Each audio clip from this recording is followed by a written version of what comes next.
जय हिंद दोस्तों, स्वागत है आप सभी का इस वीडियो में। तो आप सभी को हैप्पी दिवाली। मैं उम्मीद करता हूं कि ये जो दिवाली है ये आप सभी के लिए बहुत खुशहाली लेकर आएगी और उसी के साथ साथ जो भी आपके सपने हैं वो सभी सपने पूरे करेगी। और एमएम एकेडमी तो है ही आपके साथ आपके सपने पूरे करने के लिए। तो आप सभी को एक बार फिर से हैप्पी दिवाली। तो आइए आज हम यहाँ पर 14 नवंबर का जो एनालिसिस है वो देखने वाले हैं। और ये दुख बोलिए कुछ भी बोलिए, मुझे बड़ा दुख के साथ कहना पड़ रहा है कि ये यूट्यूब पर मेरा आखिरी न्यूज़ एनालिसिस है। जी हाँ, मैं लगभग 1.5 साल से यूट्यूब पर न्यूज़ एनालिसिस कर रहा हूँ, लेकिन अब ये मेरा लास्ट यूट्यूब पर न्यूज़पेपर एनालिसिस है। क्योंकि जिस तरीके का रिस्पॉन्स मैं एक्सपेक्ट कर रहा था उस तरीके का नहीं मिल रहा है या नहीं आ रहा है, तो इसका यही मतलब निकलता है कि आप लोगों को पसंद नहीं आ रहा है। और अगर कोई चीज़ पसंद नहीं आ रही है तो उसके बजाय कोई दूसरी चीज़ लाना यही सही होता है। और इसीलिए मैंने सोचा है कि न्यूज़पेपर ऐसे अब बंद हो जाएगा यूट्यूब पर। और ऐसा नहीं है कि इसके बदले में कुछ नहीं आएगा, इसके बदले में जो करंट अफेयर से रिलेटेड वीडियोज़ होते हैं वो मैं आपके सामने लेकर आऊँगा। क्योंकि देखिए, न्यूज़पेपर एनालिसिस जब हम लेकर आते हैं तो इसके लिए बहुत ज़्यादा मेहनत लगती है। मतलब एक साथ 5-5 6-6 आर्टिकल्स होते हैं, पूरा न्यूज़पेपर पढ़ना पड़ता है। मतलब पूरा न्यूज़पेपर पढ़ने के लिए काफ़ी वक्त जाता है। फिर उसके बाद आपके एग्ज़ाम पर्सपेक्टिव से कौन कौन सी चीज़ें हैं वो निकालने के लिए काफ़ी वक्त जाता है। तो इतना सारा वक्त जाने के बाद जो रिस्पॉन्स है वो अगर अच्छा ना मिले तो फिर दुख होता है। और इसीलिए मैंने ये सोचा कि अब यहाँ पर न्यूज़पेपर एनालिसिस जो है वो यूट्यूब पर नहीं आएगा, बल्कि न्यूज़पेपर जो है वो एमएम एकेडमी ऐप पर शुरू ही रहेगा। जैसा शुरू रहता है तो वहाँ पर शुरू रहेगा, मगर यूट्यूब पर जो करंट अफेयर से रिलेटेड वीडियोज़ आते हैं वो वीडियोज़ आएंगे। उसके लिए ज़्यादा मेहनत भी नहीं लगती है और आपके लिए 10-10 15-15 मिनट के वीडियोज़ होते हैं, तो वो आपके सामने मैं लाया करूँगा, जिससे कि आपको इनसाइट जो है करंट अफेयर्स का वो मिलता रहेगा। तो इसलिए आपको निश्चिंत रहना है, जो करंट अफेयर से रिलेटेड वीडियोज़ है वो आपके लिए आते रहेंगे रोज़ इस चैनल पर। तो सब्सक्राइब आप ज़रूर कीजिए अगर आपने नहीं किया हो। तो आप मुझे फेसबुक इंस्टाग्राम पर फॉलो कर सकते हो। पीडीएफ और वीडियो अपडेट्स के लिए आप मुझे टेलीग्राम पर फॉलो कर सकते हो, लिंक सभी के डिस्क्रिप्शन में दी हुई है। तो आइए यहाँ पर मैप बेस्ड एक्सरसाइज देखते हैं। तो यहाँ पर ये जो स्ट्रेट है, ये स्ट्रेट कौन सा है? ये लास्ट टाइम मैं बोल रहा हूँ क्योंकि इसके बाद जो न्यूज़पेपर एनालिसिस है वो नहीं आएगा यूट्यूब पर। तो last time map based exercise जो है वो सॉल्व कर लीजिए और मैं उम्मीद करता हूँ कि आप सभी पार्टिसिपेट करोगे लास्ट टाइम ये जो हमारा मैप बेस्ड एक्सरसाइज है उसमें। तो आप पार्टिसिपेट ज़रूर कीजिए और कमेंट सेक्शन में ज़रूर लिखिए, मुझे बड़ा अच्छा लगेगा।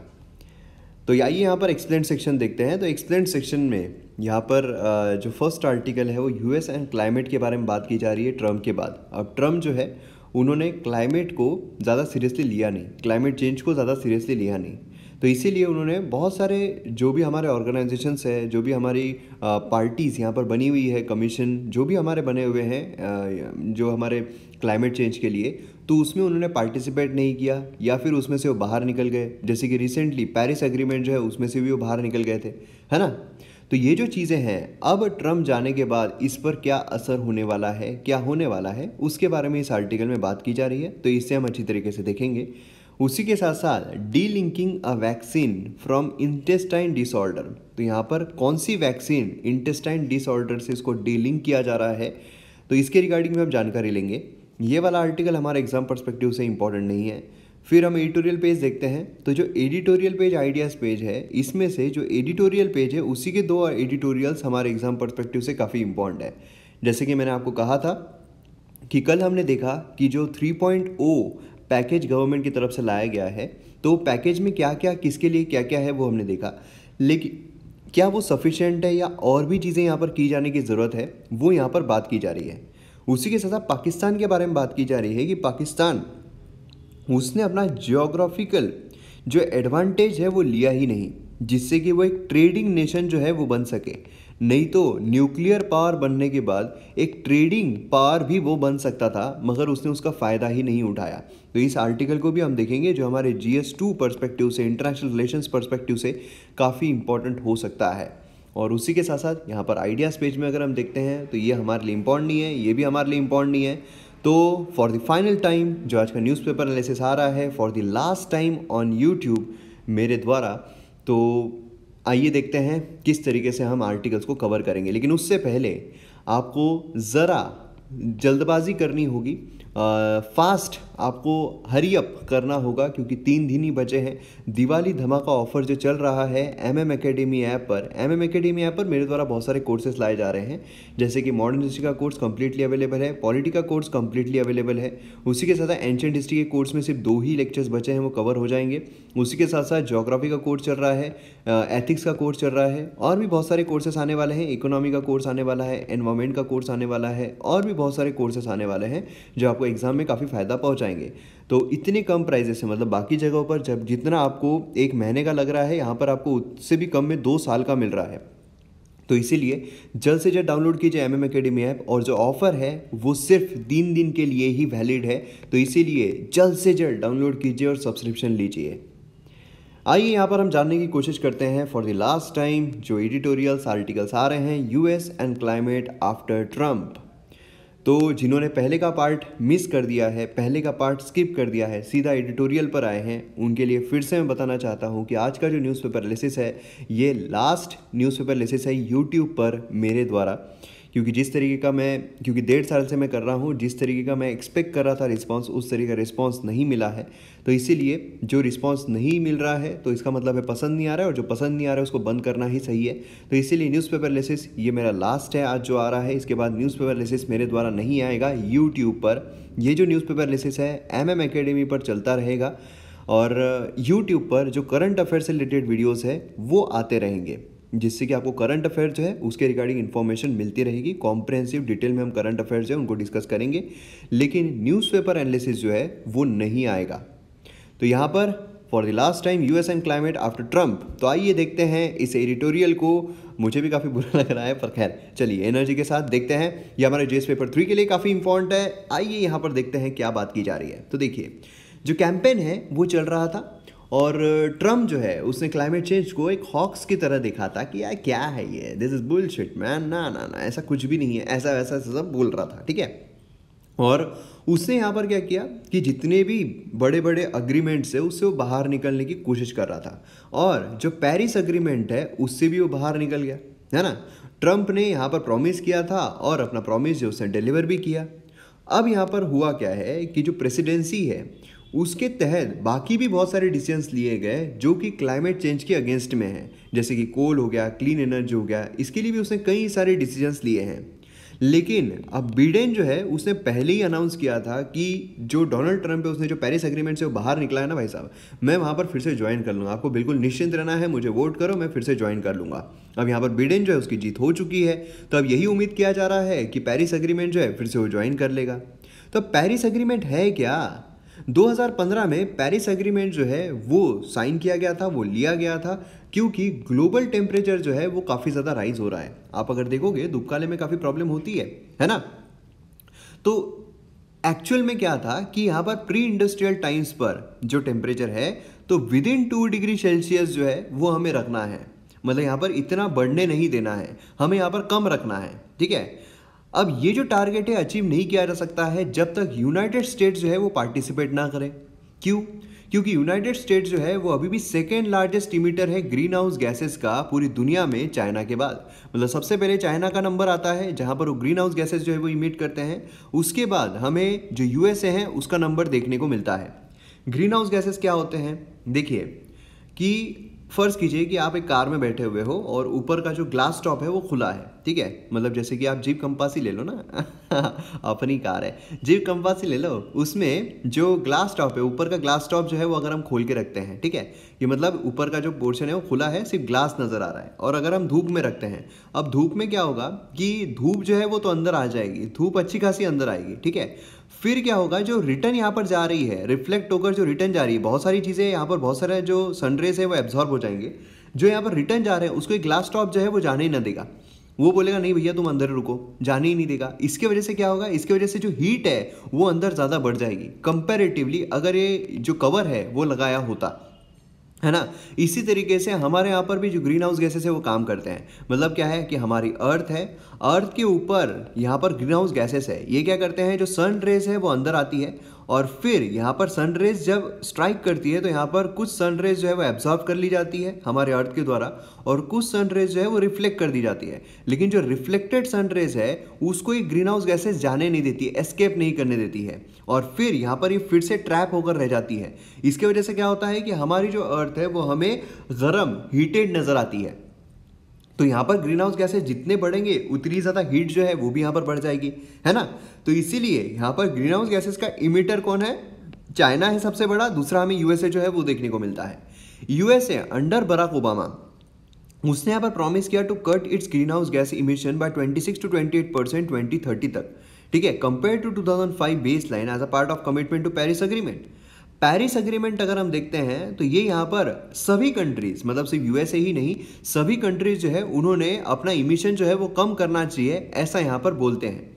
और उसी के साथ साथ इंडिया जो है उसने भी यहाँ पर कमिटमेंट की थी कि हम भी यहाँ पर जो हमारा इमिशन है उसको कम करेंगे।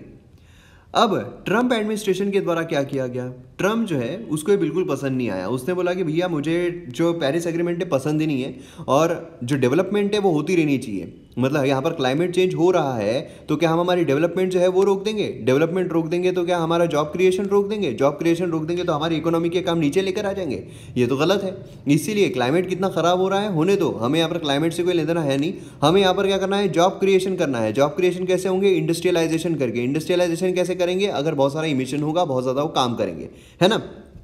तो यही हमें देखने को मिल रहा था। इसीलिए पेरिस एग्रीमेंट जो है उससे ट्रम्प पूरा का पूरा बाहर निकल गया था।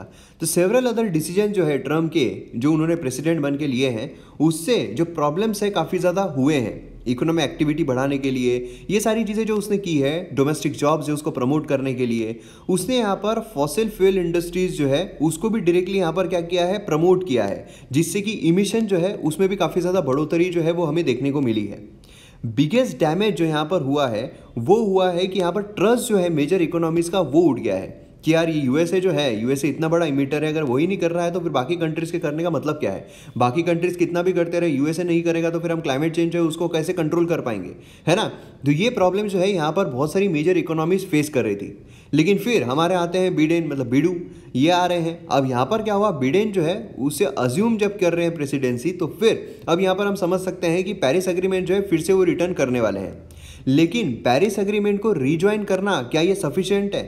नहीं, ये तो काफ़ी इजी पार्ट है। जैसे होता है ना कि आई लव यू बोल देना, ये काफ़ी इजी है, लेकिन उसको निभाना काफ़ी मुश्किल है। उसी तरीके से यहाँ पर पेरिस एग्रीमेंट जो है उसको रीज्वाइन करना काफ़ी आसान है, लेकिन टफ जॉब क्या है कि फिर से जो ट्रस्ट है वो रीस्टैब्लिश करना, जिससे कि क्लाइमेट चेंज जो है, क्लाइमेट एक्शन जो है उसके लिए यूनाइटेड स्टेट्स काफ़ी सीरियस है और वो चाहता है कि यहाँ पर जो क्लाइमेट चेंज से रिलेटेड चीज़ें हैं उसको हम सॉर्ट आउट करें।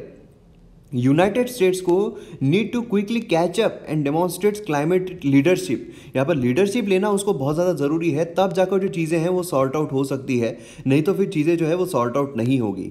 और इसीलिए यहाँ पर यूएसए जो one of the major emitter है तो उसने यहाँ पर कम जो है वो करना चाहिए। उसी के साथ साथ जो डेवलपिंग कंट्रीज़ है जैसे कि इंडिया हो गई, डेवलपिंग कंट्रीज़ जो है उनको यहाँ पर टेक्नोलॉजी सपोर्ट जो है वो प्रोवाइड करना चाहिए, जिससे कि जो इमिशन है उसको हम और ज़्यादा कंट्रोल में ला सके। तो ये डेवलप्ड कंट्रीज़ की रिस्पॉन्सिबिलिटीज़ है कि डेवलपिंग कंट्रीज़ को टेक्नोलॉजी, फाइनेंशियल सपोर्ट दिया जाए, जिससे कि क्लाइमेट चेंज जो है उससे फाइट करने में काफ़ी आसानी हो जाए। समझ में आया? अब यहाँ पर नेक्स्ट इस पर आते हैं, D linking a vaccine from intestine disorder. ये हमारे जीएस पेपर 3 के लिए अगेन इंपॉर्टेंट है। इसमें हम एक डिसीज के बारे में देखने वाले हैं, rota virus. Rota virus, number of countries studies जो है associated vaccination against the rota virus. Rota virus जो है उसके अगेंस्ट में जो वैक्सीनेशन है उसके रिगार्डिंग कुछ स्टडीज हमें देखने को मिली है, जिसमें small risk of intestinal disorder जो है वो हमें देखने को मिल रहा है। अब ये डिसऑर्डर क्या है? तो यहाँ पर आप देख सकते हो जो डॉक्टरी में है उनको यहाँ पर बराबर प्रोनाउंसिएशन जो है वो लेना जम रहा होगा, लेकिन यहाँ पर अगर प्रोनाउंसिएशन गलत हो जाए तो माफ़ी चाहता हूँ। लेकिन यहाँ पर इंटेस्टाइन जो है उसी के नाम पर इसको देखने को मिल रहा है, तो यहाँ पर हम बोल सकते हैं इसको इंटुसेप्शन, ठीक है। अब न्यू स्टडी जो है उसने फाउंड किया है that the rota virus vaccine, रोटा वैक जो है जो इंडिया में प्रोड्यूस की जा रही है, एसोसिएटेड है इससे इन इंडियन इन्फेंट्स, ठीक है। तो ये हमें देखने को मिल रहा है। अब ये क्या है ये हम आगे देखेंगे। सबसे पहले तो हमें रोटा वायरस क्या है ये समझना पड़ेगा, है ना। तो रोटा वायरस अगर हम देखते हैं, क्योंकि एग्जाम में डायरेक्टली आ सकता है, रोटा वायरस जो है मोस्ट कॉमन कॉज है ऑफ सीवियर डायरियल डिसीज का। देखिए जैसे कि कौन बनेगा करोड़पति जो है उसमें भी कई क्वेश्चंस ऐसे आते हैं जो कि काफ़ी कैपेबल है यूपीएससी या कोई एग्जाम में पूछने के लायक, है ना। इसीलिए आपने देखा होगा जो एमएम एकेडमी ऑफिशियल चैनल है इंस्टाग्राम पर, सॉरी टेलीग्राम पर, तो वहाँ पर जो एमसीक्यूज़ है वो भी आपके लिए शेयर कर दिए जाते हैं और उसमें कौन बनेगा करोड़पति में जो क्वेश्चंस आते हैं वो भी शेयर कर दिए जाते हैं जिससे कि आपको एग्जाम में फ़ायदा मिले। तो उसमें ये एक ऐसा क्वेश्चन पूछा गया था कि इनमें से कौन सा डिसीज़ जो है वो ब्लड से रिलेटेड नहीं है। तो ऐसे क्वेश्चंस आपको कई बार आ जाते हैं, इसलिए आपको ध्यान में रखना है कि कौन से डिसीजेस किससे रिलेटेड है। तो ये अगर हम देखते हैं रोटा वायरस जो है मोस्ट कॉमन कॉज है ऑफ सीवियर डायरियल डिसीज का, ठीक है, जो चिल्ड्रन में होता है। According to World Health Organization and UNICEF, diarrhoea related disease जो है अकाउंट करते हैं more than 1 in 10 under 5 death. मतलब आप समझ सकते हो कितनी ज़्यादा डेथ जो है यहाँ पर हो रही है इसकी वजह से। मतलब समझ लीजिए कि जो कोरोना वायरस है उससे भी ज़्यादा। Rota virus account for 37% of diarrhoea related death and 5% of all death under 5 children globally. मतलब समझ सकते हो कि कितना भयानक यहाँ पर रोटा वायरस जो है ये यहाँ पर काम कर रहा है ना। तो अब यहाँ पर इंडिया की जब हम बात करते हैं तो रोटा वैक जो है ये डेवलप किया गया था। ये वैक्सीनेशन है जो डेवलप की गई भारत बायोटेक के द्वारा in collaboration with the government of India department of biotechnology, ठीक है। और ये लाइसेंस किया गया drugs control general of India के द्वारा अर्ली 2014 में, और ये इंट्रोड्यूस किया गया फेज में नेशनल इम्यूनाइजेशन प्रोग्राम जो 2016 में शुरू हुआ था। अब रोटावैक जो है ये ओरल लाइव एटीन्यूएटेड वैक्सीन है जिसमें नेचुरली ऑकरिंग स्ट्रेन जो है रोटा वायरस के ये यहाँ पर रहते हैं। जैसे मैंने आपको कहा था कि जो भी वैक्सीनेशन बनती है तो नॉर्मली वैक्सीनेशन में क्या होता है कि वही जो चीज़ें हैं, वही जो वायरस है उसी को इंट्रोड्यूस करके वैक्सीनेशन में दिया जाता है। लेकिन जो वैक्सीन में हमें वायरस दिया जा रहा है ये है वही, लेकिन वो हमें नुकसान नहीं पहुंचाएगा, है ना। उसके स्ट्रेन्स होते हैं, वो हमें नुकसान नहीं पहुंचाएगा। और फिर क्या होता है जब वो इंट्रोड्यूस किया जाता है हमारे शरीर में तो हमारे शरीर में अपने आप एंटीबॉडीज़ जो है वो डेवलप हो जाते हैं। एंटीबॉडीज़ डेवलप होने की वजह से क्या होता है कि हमारे शरीर पर जब ओरिजिनल वायरस इन्फेक्ट करने की कोशिश करता है तो हमारे एंटीबॉडीज़, हमारी पर्सनल आर्मी उससे लड़ती है और उसे इन्फेक्ट करने ही नहीं देती है। ये जो है ये एडमिनिस्टर किया गया 3 डोजेज में, series of 6, 10, 14 weeks of age. Clear है। अब यहाँ पर हम देखते हैं ये जो इंटेस्टाइन का प्रॉब्लम हो रहा है ये बेसिकली क्या होता है, ये एक sliding of one part of the intestine into another. यहाँ पर आप देख सकते हो ये हमारा लार्ज इंटेस्टाइन है ना, ये हम देख सकते हो ये हमारा स्मॉल इंटेस्टाइन है।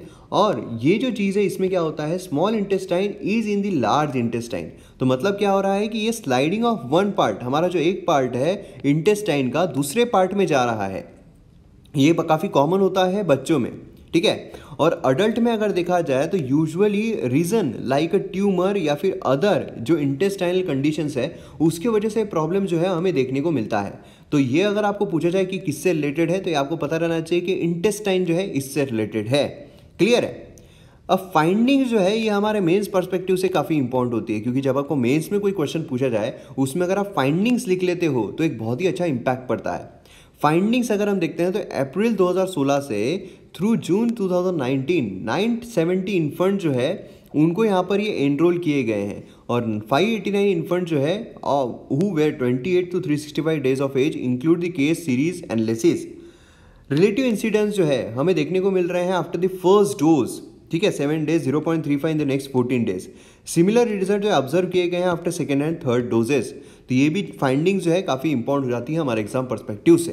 क्लियर है, पूरा समझ में आ गया आपको। आइए नेक्स्ट चीज़ पर आते हैं, रोड्स नॉट टेकन। यहाँ पर पाकिस्तान के बारे में बात की जा रही है। पाकिस्तान आप सभी को पता है कहाँ है, इसीलिए मैप पर बताने की ज़रूरत तो नहीं है, लेकिन फिर भी चलिए आखिरी लेक्चर है, मैप भी देख लेते हैं, बड़ा मैप। तो ये हमारी खूबसूरत धरती, हम जूम करते हैं तो हमें भारत जो है वो देखने को मिलता है। अब यहाँ पर अगर हम देखते हैं तो इसी को लगकर यहाँ पर पाकिस्तान है। पाकिस्तान यहाँ पर आप देख सकते हो, और यहाँ पर आप नीचे देखोगे तो यहाँ पर कराची जो है वो हमें देखने को मिल रहा है। और उसी के साथ साथ यहाँ पर आप देखोगे तो ये जो नीचे का पोर्शन है, ठीक है, ये जो नीचे का पोर्शन है ये इसको क्या नाम दिया गया है, क्या आप मुझे बता सकते हो कमेंट सेक्शन में। और उसके रिगार्डिंग हम इन्फॉर्मेशन भी लिखिए, क्योंकि क्या है कि वो वाला जो पैच है वो काफ़ी इंपॉर्टेंट है स्ट्रेटेजिकली भी, और उसी के साथ साथ जो कॉन्फ्लिक्ट है वो भी कंटिन्यूसली उसके रिगार्डिंग चलता रहता है। यहाँ पर अगर हम देखते हैं तो यहाँ पर हमें जो पेशावर है वो देखने को मिलता है, इस्लामाबाद जो है वो देखने को मिलता है। तो इसके रिगार्डिंग अब इन्फॉर्मेशन जो है वो ज़रूर लिखिएगा। और उसी के साथ साथ जिन्ना के द्वारा फर्स्ट पाकिस्तान की कैपिटल कौन सी बनाई गई थी वो भी आप कमेंट सेक्शन में मुझे ज़रूर बताइए, ठीक है। तो आपको फर्स्ट कैपिटल जो बनाई गई थी पाकिस्तान की वो भी आपको यहाँ पर कमेंट सेक्शन में बताना है। अब देखिए, जो पाकिस्तान है उसके पास भी न्यूक्लियर वेपन है, इंडिया के पास भी न्यूक्लियर वेपन है, चाइना के पास भी न्यूक्लियर वेपन है। अब जो न्यूक्लियर वेपन है, न्यूक्लियर पावर रहने के बाद अब यहाँ पर जो इकोनॉमी उस पर फोकस करना चाहिए नहीं करना चाहिए? बिल्कुल करना चाहिए। आर्मी अच्छी है, मतलब हमारी ठीक है। उसी के साथ साथ जो न्यूक्लियर वेपन है वो सभी के पास है ना। तो ये सब रहने के बाद जब बाकी कंट्रीज़ जो है वो अगर यहाँ पर इकोनॉमी पर फोकस कर रही है, इकोनॉमिकली डेवलप हो रही है, तो फिर पाकिस्तान जो है उसने यहाँ पर किस पर फोकस करना चाहिए? उसने फोकस करना चाहिए ट्रेड पर, उसने फोकस करना चाहिए इकोनॉमी पर। लेकिन not long ago there was a talk of India and Pakistan cooperating economically to facilitate extra regional connectivity. जो एक्स्ट्रा रीजनल कनेक्टिविटी है उसमें यहाँ पर कोऑपरेशन जो है उसकी यहाँ पर बातें हमें देखने को मिल रही थी। ईरानियन पाइपलाइन ये पॉइज की गई थी to cross into the Pakistan onward connection with India, ठीक है। यहाँ पर ईरानियन पाइपलाइन अगर आपको याद हो, दूसरी गैस पाइपलाइन जो है ताजिकिस्तान, ये भी यहाँ पर इंडिया को रीच करने वाली थी थ्रू पाकिस्तान। इंडिया ने रिक्वेस्ट किया पाकिस्तान को कि वो यहाँ पर जो ट्रेड है वो अलाउ करे अफगानिस्तान के साथ through road link in Afghanistan. देखिए क्या है कि अफगानिस्तान के साथ जो हमारी बाउंड्री शेयर होती है, लेकिन अनफॉर्चुनेटली वो पाकिस्तान ऑक्यूपाइड कश्मीर में जाती है। अब इसीलिए यहाँ पर हम डायरेक्टली अगर करना है तो पाकिस्तान जो है वो बीच में अड़थड़ा क्रिएट करता है। इसीलिए मैंने पाकिस्तान को बोला था कि हमें डायरेक्टली रोड लिंक से जो अफगानिस्तान है उसके साथ ट्रेड करने दो। क्योंकि क्या है, अफगानिस्तान के साथ अगर हम ट्रेड करते हैं तो हम डायरेक्टली जो मिडिल ईस्ट पार्ट है उसके साथ हम ट्रेड करेंगे, लेकिन जो पाकिस्तान है वो बीच बीच में अड़थड़ा जो है वो डालते रहता है ना। तो इसके वजह से क्या हुआ, इसकी ही वजह से हमें यहाँ पर दूसरा रूट जो है वो निकालना पड़ा, है ना। चाबहार पोर्ट, ग्वादर पोर्ट, आपको पता है ना, ये सारी जो स्ट्रेटेजिक पॉइंट्स है वो हमें देखने को मिले। अब इंडिया के साथ वॉर जो है वो पाकिस्तान फाइट करता है और फिर उसके बाद वो इंडिया के साथ फाइट करने में ये भूल जाता है कि उसकी जो लोकेशन है वो स्ट्रेटेजिकली कितनी इंपॉर्टेंट है। लेकिन स्ट्रेटेजिकली इंपॉर्टेंट वो वॉर फाइट करने के लिए नहीं है। ये पहले का टाइम नहीं रहा है कि यहाँ पर स्ट्रेटेजिकली बहुत इंपॉर्टेंट है, यहाँ पर ये हो जाएगा। हाँ, वॉर फाइट करने के लिए नहीं है, लेकिन ट्रेड कंडक्ट करने के लिए पाकिस्तान की जो पोजीशन है काफ़ी स्ट्रेटेजिकली काफ़ी इंपॉर्टेंट है। क्योंकि अगर आप देखोगे तो उसको काफ़ी एडवांटेज जो है वो मिल जाता है, लेकिन वो अपना जो एडवांटेज है, रीजन का एडवांटेज है, उसको डिसएडवांटेज में कन्वर्ट कर रहा है। इंडिया ने एक वॉल जो है वो बनाई हुई है पाकिस्तान को सेपरेट करने के लिए। पाकिस्तान करंटली वायर फेंसिंग जो है वो बना रहा है वेस्टर्न बॉर्डर पर विद अफगानिस्तान, ईरान। लेकिन यहाँ पर वॉल बनाने से, वायर फेंसिंग करने से यहाँ पर जो समस्या है उसका हल नहीं हो जाएगा। यहाँ पर क्या है, जब हम जो ट्रेड है वो ज़्यादा करेंगे rather than focusing on fighting, तो फिर यहाँ पर अच्छा खासा हमारा जो डेवलपमेंट है वो हो सकता है। अक्टूबर 2008 में वर्ल्ड बैंक ऑफिशियल जो इस्लामाबाद के, उन्होंने कहा कि they are ready to lend Pakistan $2.25 billion trade and energy corridor के लिए। अब यहाँ पर ये जो चीज़ है, ये जो पैसा है, ये इस्तेमाल किया जा सकता था बहुत ही अच्छे तरीके से ट्रेड को डेवलप करने के लिए, फ्लरिश करने के लिए पीसफुली। मगर यहाँ पर हुआ क्या, ये जो अपॉर्चुनिटीज़ है इसको यहाँ पर पाकिस्तान जो है वो इस्तेमाल नहीं कर पा रहा है। Pakistan and India missed many opportunity to become normal neighbours unlike India's praiseworthy options of trading with China, है ना। इंडिया जो है वो तो अपना ट्रेड कर ही रहा है, इंडिया चाइना के साथ ट्रेड कर रहा है, इंडिया जो है बाकी कंट्रीज के साथ ट्रेड कर रहा है, लेकिन पाकिस्तान जो है उसने कभी भी इंडिया के साथ उस तरीके से ट्रेड नहीं किया। हालांकि चाइना जो है उसके साथ हमारा भी 36 का आंकड़ा है ना। अगर हम पॉलिटिकल पर्सपेक्टिव से देखें तो हम बिल्कुल उसके साथ ये नहीं करते हैं, लेकिन जो ट्रेड है वो तो चल ही रहा है। उसी तरीके से पाकिस्तान जो है उसको भी अगर इंडिया की इसकी ये नहीं है, लेकिन उसे ट्रेड जो है वो भी वहाँ पर ये कर दिया ना। और इस तरीके की हरकतें की, जैसे कि पुलवामा इंसिडेंट जो है वो किया गया था, जिसकी वजह से जो बॉर्डर ट्रेड है कंप्लीटली स्टॉप हो गया। और नुकसान किसको हुआ? नुकसान पाकिस्तान को ही हुआ, है ना। ये चीज़ हमें यहाँ पर देखने को मिलती है। तो बेसिकली यहाँ पर बोला क्या जा रहा है कि अगर आप यहाँ पर स्ट्रेटेजिकली इंपॉर्टेंट पोजीशन पर हो तो आप उसका अपॉर्चुनिटी को खोइए मत, अपॉर्चुनिटी को इस्तेमाल कीजिए ट्रेड को फ्लरिश करने के लिए। क्योंकि जब ट्रेड फ्लरिश होता है, अपने आप जो बाकी समस्या है उसका निवारण, उसका हल जो है वो निकल जाता है। नेक्स्ट यहाँ पर आ रहा है कैलिब्रेटेड पैकेज। अब यहाँ पर पैकेज के बारे में बात की जा रही है। कल ही हमने देखा है कौन सी चीज़ के लिए कौन कौन से पैकेज दिए गए हैं, इसलिए फिर से हम उसको रिपीट नहीं करेंगे। ये हमारे जीएस पेपर 3 के लिए काफ़ी ज़्यादा इंपॉर्टेंट है। थर्ड पैकेज यहाँ पर कंफर्म करता है कि यहाँ पर सेंट्रल गवर्नमेंट जो है फिस्कल रिस्पॉन्स यहाँ पर किस तरीके से दे रही है। पहला तो यह है कि स्पेंडिंग जो है वो कैलिब्रेटेड है, क्योंकि जो एक्सपांशन है मनरेगा बजट का वो यहाँ पर एक्सपांड किया जा रहा है ना, जिससे कि हमें देखने को मिलता है कि जो जॉब्स है वो यहाँ पर देना बहुत ज़रूरी है। जॉब जो है उसमें अभी भी प्रॉब्लम आ रहे हैं और इसीलिए लोगों के हाथ में पैसा जाना चाहिए, जिससे कंजम्पशन जो है वो बढ़े, जिससे कि हमारी ओवरऑल इकोनॉमी बढ़े। तो इसीलिए यहाँ पर क्या है, जो मनरेगा है उसके तहत जॉब अपॉर्चुनिटीज़ बढ़ाने की बात की जा रही है। On the other hand free grain जो है प्रोग्राम ये एक्सटेंड नहीं किया गया। अब ये क्यों एक्सटेंड नहीं किया गया, क्योंकि अभी अगर आप देखोगे तो इकोनॉमी जो है वो फुल्ली ओपन हो चुकी है, इसीलिए जो हंगर से लोग ये रहेंगे तो वो यहाँ पर काफ़ी कम हो गया है, ऐसा यहाँ पर बोला जा रहा है। तो यहाँ पर जॉब अपॉर्चुनिटीज़ देने का जो है वो एक्सपांड किया गया है, लेकिन जो हंगर है उससे लड़ने के लिए जो यहाँ पर ग्रेन दिए जा रहे थे उसको यहाँ पर एक्सपांड नहीं किया गया है। सेकेंड मेजर जो है वो डिज़ाइन किए गए हैं to maximise the economic impact of physical spending. जो फिजिकल स्पेंडिंग है उसको मैक्सिमाइज करना है ना। कैसे मैक्सिमम, मतलब ऐसा नहीं है कि जो हम स्पेंड कर रहे हैं, जो हम यहाँ पर खर्च कर रहे हैं, जो सरकार खर्च कर रही है वो वेस्ट ही चला जाए। इसीलिए यहाँ पर बेसिकली क्या किया है उन्होंने, emergency credit line guarantee scheme जो है वो लेकर आए हैं, खासकर स्ट्रेस्ड सेक्टर के लिए, टूरिज्म बोलिए है ना, इन सब के लिए यहाँ पर लेकर आए हैं, जो कि एक बड़ा इंपैक्ट डाल सकता है। थर्ड है selection of some scheme and rejection of other. ये हिंट करता है कि लीकेज जो है वो हमें यहाँ पर देखने को मिल रहा है, मतलब लीकेज जो है गवर्नमेंट को भी पता है कि भैया यहाँ पर जो हम दे रहे हैं उसमें कुछ लीकेज हो सकता है, इसीलिए कुछ स्कीम्स को वो रख रहे हैं जिसमें सब सही तरीके से हो रहा है, और कुछ स्कीम्स को वो बंद कर रहे हैं जहाँ पर लीकेज जैसी चीज़ें जो है वो हमें देखने को मिल रही है। तो ये सारी चीज़ें तो हमने देखी थी कल। आज इंपॉर्टेंट चीज़ क्या है कि ये सफिशिएंट है या और भी चीज़ें की जानी चाहिए। तो यहाँ पर कौन कौन सी चीज़ें अभी की जानी चाहिए।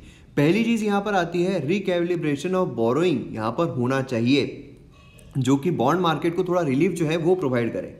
सेकेंड है कि ओवरड्यू पेमेंट जो है खासकर सेंटर स्टेट का, ये यहाँ पर क्लियर होना चाहिए, है ना, जिससे क्या होगा, जो स्टेट है वो भी यहाँ पर अच्छी तरीके से स्टिमुलस जो है प्रोवाइड कर सकता है। और तीसरी और मोस्ट इंपॉर्टेंट चीज़ है स्टेट एंड सेंट्रल गवर्नमेंट दोनों के लिए कि वो स्टिमुलस जो है नेक्स्ट ईयर के बजट में वो यहाँ पर लेकर आए। अगर स्टिमुलस लेकर आएंगे तो ही यहाँ पर जो चीज़ें हैं वो नॉर्मलाइज हो पाएगी, तो ही हमारी इकोनॉमी जो है फिर से ऊपर जा पाएगी, नहीं तो बहुत मुश्किल हो जाएगा इकोनॉमी को और ऊपर लाना। तो ये तीन चीज़ें हमें यहाँ पर प्रोमिनेंटली देखने को मिलती है। तो ये थे हमारे आर्टिकल्स। आइए न्यूज़पेपर जो है उस पर एक नज़र डाल लेते हैं और देखते हैं न्यूज़पेपर में क्या खास न्यूज़ हमें देखने को मिल रही है। फ्रंट पेज देखते हैं तो इसमें हमें इतनी सारी न्यूज़ जो है वो देखने को मिल रही है। तो LOC flare up, 5 security man among 9 dead, at least 6 from Pak army killed. तो यहाँ पर आप देख सकते हो हुआ क्या है। शार्प एस्केलेशन जो है वो लाइन ऑफ कंट्रोल के वहाँ पर देखने को मिला है नॉर्थ कश्मीर में।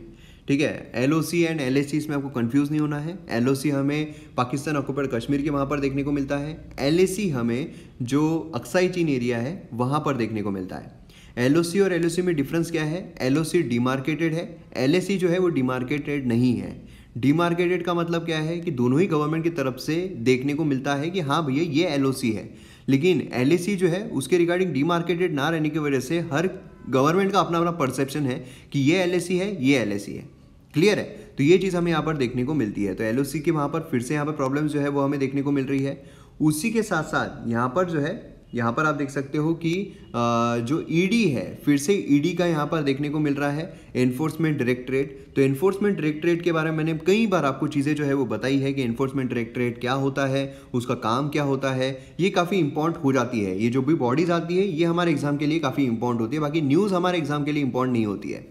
उसी के साथ साथ अगर हम सेकेंड पेज थर्ड पेज देखते हैं तो इतनी कुछ खास न्यूज़ हमें देखने को नहीं मिल रही है। हालांकि ये एक न्यूज़ है कि केजरीवाल जो है उन्होंने कोविड सर्ज जो हुआ है लिंक किया है टू पोल्यूशन। ठीक है, ये यहाँ पर हमें देखने को मिल रहा है, तो इस पर भी एडिटोरियल जो है वो आना चाहिए कि सही में उसकी वजह से कुछ होता है। फिर उसके बाद हमें देखने को मिलता है एक्सप्रेस पेज, ये सब इसमें कुछ खास न्यूज़ नहीं है। फिर एडिटोरियल पेज, आइडियाज़ पेज हमने देखा है। वर्ल्ड न्यूज़ अगर हम देखते हैं तो उसमें हमें यहाँ पर देखने को मिलता है कि UK PM Boris Johnson Brexit drain coming set to resign. तो ये भी यहाँ पर देखने को मिल रहा है। ब्रेक्जिट जो है वो अभी भी मसला चल ही रहा है, सोचिए मतलब कितना टाइम हो गया है ना। उसी के साथ साथ यहाँ पर आप देख सकते हो पाकिस्तान जो है उसने बैन किया online payment to India electronic media. मतलब पाकिस्तान गवर्नमेंट जो है उसने पाकिस्तानी बैंक को कहा है कि to immediately ban online payments from the country for subscription to electronic media. ठीक है, तो ये चीज़ यहाँ पर देखने को मिल रही है। काफ़ी हैकिंग वैकिंग हो रही है, शायद इसलिए ऐसे डिसीजन जो है वो लिए जा रहे हैं। खैर, तो यहाँ पर जो है मतलब एक्चुअल रीज़न ऐसा हो सकता है। खैर, तो यहाँ पर जो है दूसरी अगर हम देखते हैं तो फैक्ट्री में ब्लास्ट जो है वो देखने को मिल रहा है। जिसके तहत एनजीटी ने ऑर्डर किया है 15 लाख का कंपेंसेशन। अब एनजीटी नेशनल ग्रीन ट्रिब्यूनल, ये भी काफ़ी ज़्यादा इंपॉर्टेंट जाता है, 2010 का है ना। तो ये एक्ट के तहत मतलब स्टैट्यूटरी बॉडी है, तो इसीलिए इसके रिगार्डिंग भी काफ़ी सारी इन्फॉर्मेशन आपको रहनी चाहिए, क्योंकि बहुत न्यूज़ में रहता है और इस पर क्वेश्चन जो है वो पूछे जा सकते हैं। उसी के साथ साथ यहाँ पर एक्सपेंड सेक्शन हमने देखा है। इकोनॉमी सेक्शन अगर हम देखते हैं तो इसमें ओवरऑल जो हमारा सेंसेक्स है उसमें थोड़ी बढ़ोतरी हमें देखने को मिली है, तो उसके रीजंस यहाँ पर बताए गए हैं, जैसे कि a good set of quarterly numbers, US election result, है ना। मतलब क्या है, क्वार्टरली नंबर जो है वो अच्छे खासे देखने को मिले हैं क्योंकि ग्रोथ हुई है। दूसरा, यूएस इलेक्शन रिजल्ट जो है वो आए हैं, और जो कोविड-19 वैक्सीन है उसकी पॉजिटिव न्यूज़ हमें देखने को मिली है। आत्मनिर्भर 3 पैकेज जो है वो देखने को मिला है, जिसके वजह से क्या हुआ है, सेंटीमेंट काफ़ी हाई हो गए और इसीलिए हमें सेंसेक्स जो उसमें बढ़ोतरी जो है वो देखने को मिली है। ठीक है, तो ये कुछ चीज़ें हैं। उसी के साथ G20 strike depth pact to help low income nation जो वायरस से हिट हुए हैं। तो G20 कंट्रीज़ के रिगार्डिंग भी आपको इन्फॉर्मेशन रहनी चाहिए। यूपीएससी 2020 में क्वेश्चन आया था G20 के बारे में, तो इसीलिए ऐसे जो बॉडीज़ होती है उसके रिगार्डिंग आपको इन्फॉर्मेशन रहना बहुत ज़रूरी होता है। क्लियर है? तो यहाँ पर हमारा वीडियो जो है वो ख़त्म होता है। एक बार फिर से आप सभी को हैप्पी दिवाली, और आखिरी बार आप सभी से विदा लेता हूँ। न्यूज़पेपर एनालिसिस में बाकी करंट अफेयर के जो वीडियोस है वो चलते ही रहेंगे। MM एकेडमी पर न्यूज़पेपर एनालिसिस आता रहेगा। तो बहुत बहुत शुक्रिया आप सभी का। तो मिलते हैं अगले वीडियो में। जय हिंद।